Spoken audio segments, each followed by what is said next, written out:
Bon matin les divas, alors aujourd'hui je fais une très courte chronique sur le thème et spécifiquement les cernes. Alors, comme vous pouvez remarquer, je ne suis pas maquillée, on va partir à la base avec mon fond de teint crème Christian Breton que je viens de m'envoyer dans mon chandail. On va l'appliquer avec la brosse Kabuki par Sigma, un peu partout.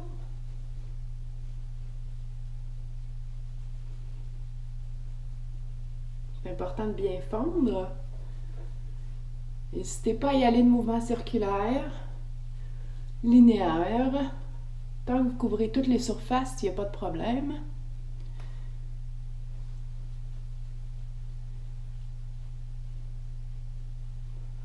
N'oubliez pas les ailes du nez. Tu sais qu'il est fun avec un pinceau, c'est que ça va vraiment partout. Alors mon teint est fait, la base du teint en fait. Ensuite, pour ce qui est des cernes, c'est important de choisir un cache-cerne qui est une teinte plus pâle que votre fond de teint. Pour ma part ici, je suis allée à la pharmacie, j'ai pris un Maybelline, tout simplement il était en spécial, puis il était crémeux en bâton comme j'aime. Alors on va faire un test, on va faire juste un côté, puis on ne fera pas l'autre côté. Autre chose qu'on a tendance à faire avec le cache-cerne, c'est qu'on a tendance à le mettre vraiment juste sous l'œil. L'important, ça va vraiment être de descendre, vraiment aller faire un V. Alors j'en ai mis un peu partout. Le meilleur truc pour le faire fondre, selon moi, c'est soit un kabuki brush mais plus petit ou la fameuse éponge. Vous allez vraiment l'estomper.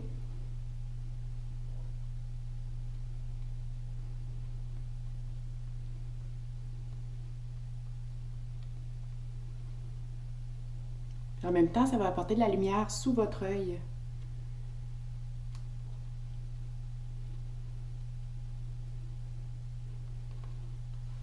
Et voilà.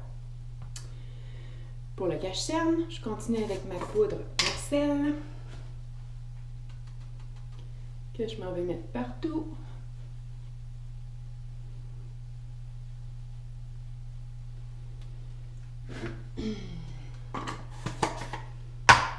Mon fard joue. Je suis en train de terminer mon Chantal Lacroix avec mon pinceau.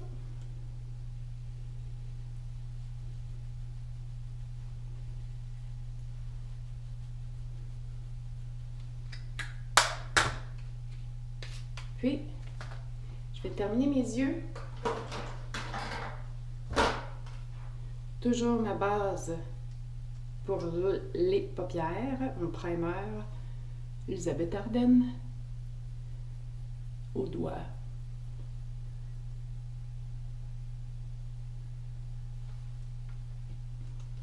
Je vais terminer avec ma palette Naked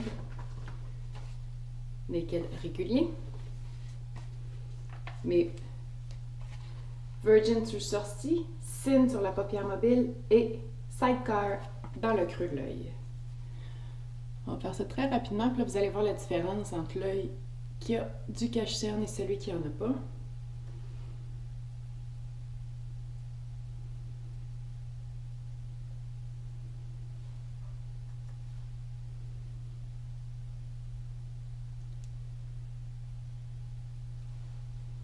L'autre côté du pinceau, mon sidecar dans le creux, mouvement de va-et-vient.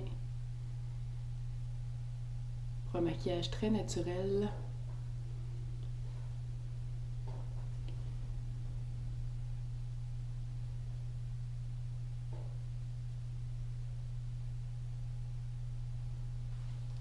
Maintenant, je pourrais aller faire un contour au crayon noir, mais étant donné que j'ai une journée mollo aujourd'hui, je ne le ferai pas. Mascara. J'ai choisi Luxe par Mise en Cils.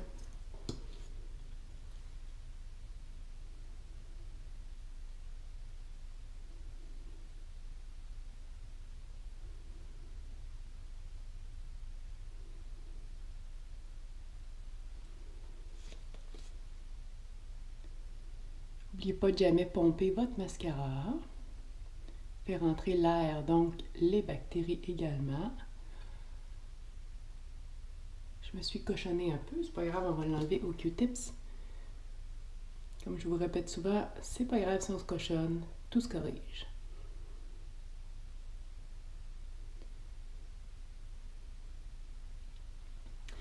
Faut avouer que dans la vie, je suis pas une personne qui a des cernes particulièrement prononcées.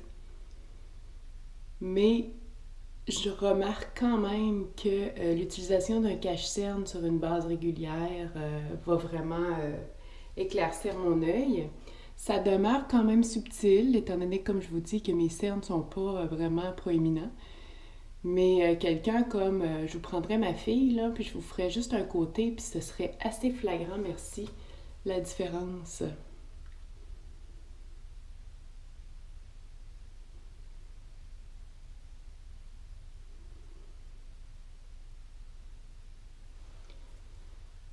On ne veut pas avoir trop de motons non plus. Je vais aller corriger la petite erreur.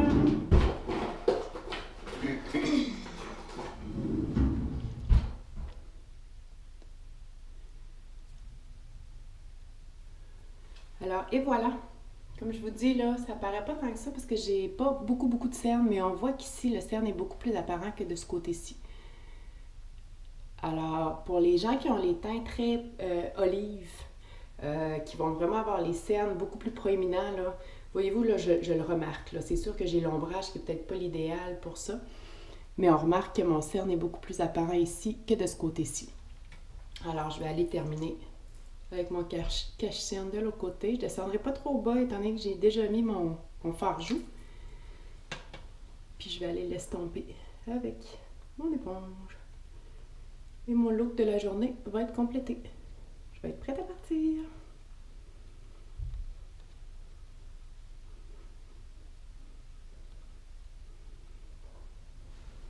Et voilà! Bonne journée!